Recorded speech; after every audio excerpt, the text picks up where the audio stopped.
And the color inside of that is just amazing, and the taste is amazing.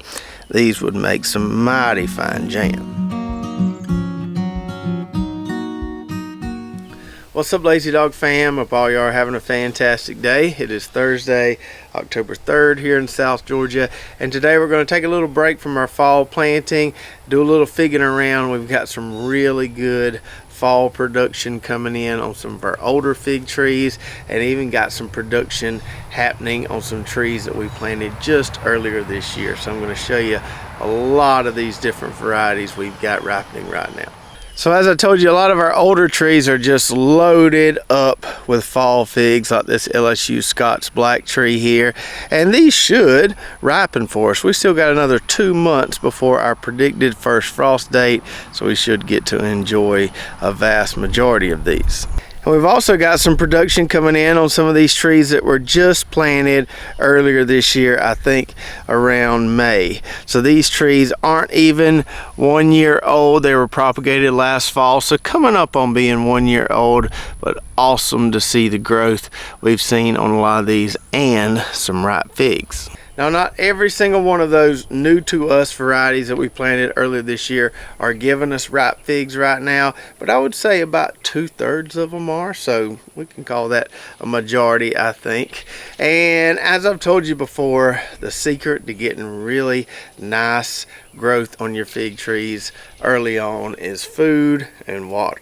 So we fed those young trees well, gave them some coop grow around the base of the plant several times, and we've also been steadily running that irrigation system when we're not getting any rain. We've been really pushing them, and it has paid off for the most part. So that's the trick, food and water, but it doesn't always work. Like I said, we probably got about 1/3 of those first year trees that aren't giving us any ripe figs yet. And you could have 2 trees of the same variety. One might give you figs in the first year, the other one might make some figs, and they might not completely ripen before it gets cold. But push those trees, feed them well, the sooner you'll get figs. So let's walk around, take a look at some of these varieties that are ripening now, some of the ones I've been snacking on lately. So let's start out with a new to me LSU variety. This one is called Thibodeau. I've got 2 trees, one right there and then one right over there. These seem to have more of a kind of a sprawling growth habit. Reminds me a lot of that GE Neri variety we've been growing for several years. And I ate a couple figs off this tree yesterday. There's one right there. Don't think it's completely ripe yet, should be a little darker. Let's go to that other tree and see if we can find one. There's another one right there, not quite dark enough yet, but I think that one there is kind of laying on the ground. Looks about right. So these LSU Thibodeau figs are what I would call a medium to large size fig. Really good berry flavor on these, and as is the case with all the LSU varieties, they do really well down here for us. So that LSU Thibodeau kind of has a light berry flavor to it in my opinion. Now this one here, this Black Triana, which we've been eating lately, is more of a dark berry fig, darker outside, and as I'll show you here in a minute, a really rich red center. So this Black Triana is an Italian fig, pretty average size fig, but man, the color inside of that is just amazing, and the taste is amazing. These would make some mighty fine jam. And the main difference between those light berry figs and the dark berry figs, like that Black Triana I just showed you, the dark berry figs have a really pronounced kind of tart aftertaste to them that is just amazing. And the next one I'm going to show you here is one that I haven't actually gotten to try yet because Hurricane Helene dumped a bunch of water on us and caused that one there to split. But look at the color on that. That looks absolutely delicious. So didn't get to eat that one, but we got a bunch of them on this tree here that should ripen before the cold weather comes around. Next on the lineup today, we've got these Iraqi figs, which have really impressed me. These things seem to love our hot and humid climate.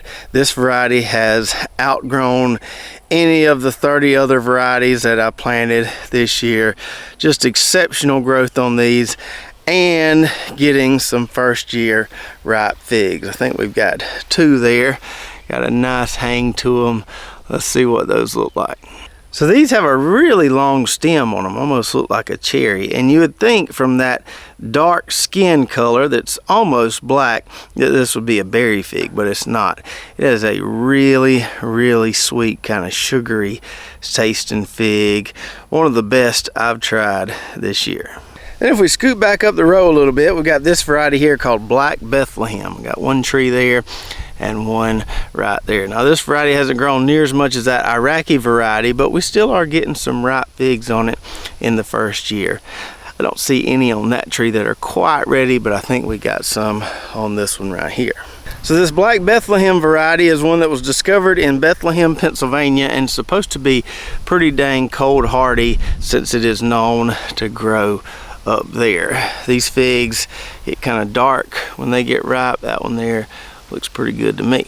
So the outside of this was not quite as dark as that Iraqi fig, but this is another dark berry fig, much like that Black Triana.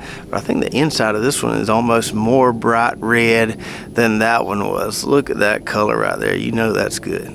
So if you really like that tart berry flavor that makes your mouth pucker up a little, that Black Bethlehem is a really, really good one. That might be one of the more tart berry figs I've tried in a while.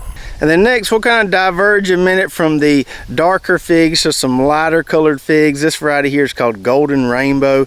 Got one tree right there, and then this tree right here has really showed out. Perfect example of what I told you earlier. Same variety planted side by side. One of them is giving us ripe figs, the other one hasn't yet. You can see those right there, kind of a green to yellow exterior. Let me see if any of those are soft enough to pick. Well, that one there is kind of misshapen on the inside. Doesn't really do it justice, but this is a really kind of fruity tasting honey fig. Reminds me a lot of the LSU Olier. The one I had the other day looked a lot better than this one here. I think all the rain may have spoiled that one a little bit. So all those figs I just showed you were from trees that were planted back in May. Now let me show you some of these 1.5-year-old trees that are starting to give us some nice figs too.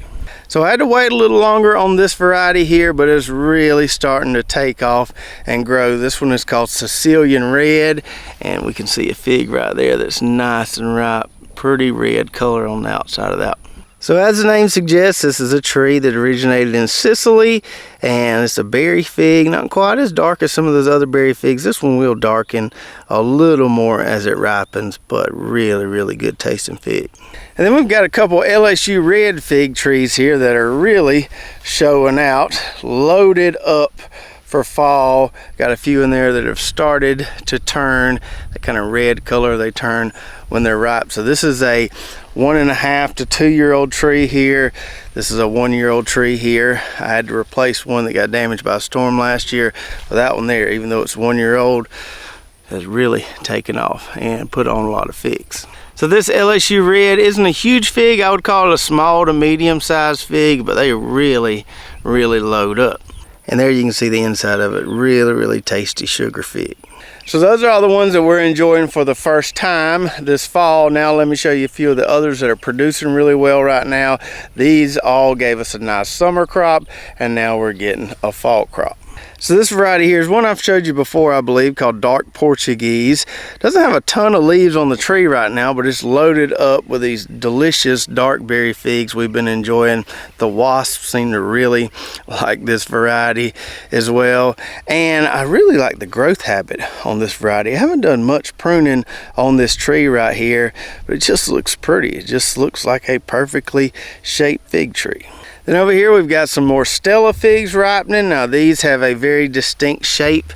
As you can see there, they're not as big as the ones we got back in the summer, but they're still really, really good. If you've never had a Stella fig, you don't know what you're missing.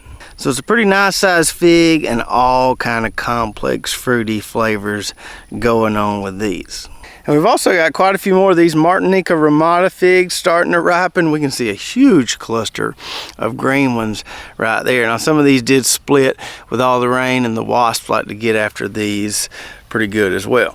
But we've still been able to get our fair share of these. Really good tasting fig. There's another one of those huge clusters. Just look at that production there.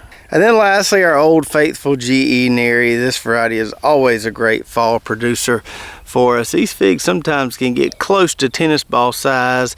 Those are somewhere between golf ball and tennis ball, probably close to a racquetball, but Got some of those getting really close to needing picking right there. So I couldn't be happier with the fall production we're getting on some of those soon to be 1-year-old trees and some of our older, more established trees.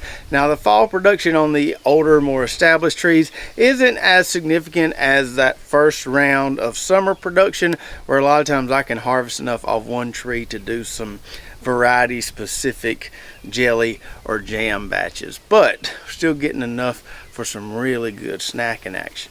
So a lot of those varieties I showed you earlier aren't ones that we have on the site yet, but ones that we hope to have on the site, say early next year. I do have some of these LSU red trees here.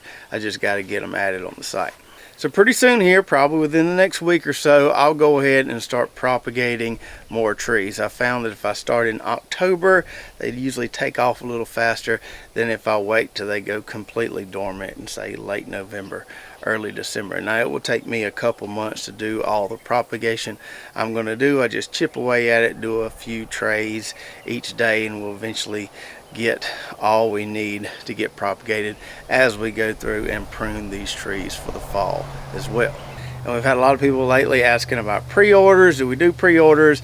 And I don't really like to do pre-orders because sometimes it's hard to predict inventory. Some of these varieties propagate way better than others, but usually say in late January, when we have a good idea of what our inventory is going to be, we'll start doing pre-orders then, and then start shipping out as stuff warms. So we'll start propagating soon. That's the first step in the process, and once we get our propagation going, I'll be sure to give you all an update. So I hope you enjoyed the video today, and if you've purchased a fig tree from us recently and it's already started to produce, please do tell us about it in the comments below. And if you've got a fig tree on your place that you want to propagate or duplicate and want to know how we do it around here, watch this video. We'll walk you through our propagation process and show you how to get a pretty decent success rate with it. So check that out, and we'll see you next time right here at Lazy Dog Farm.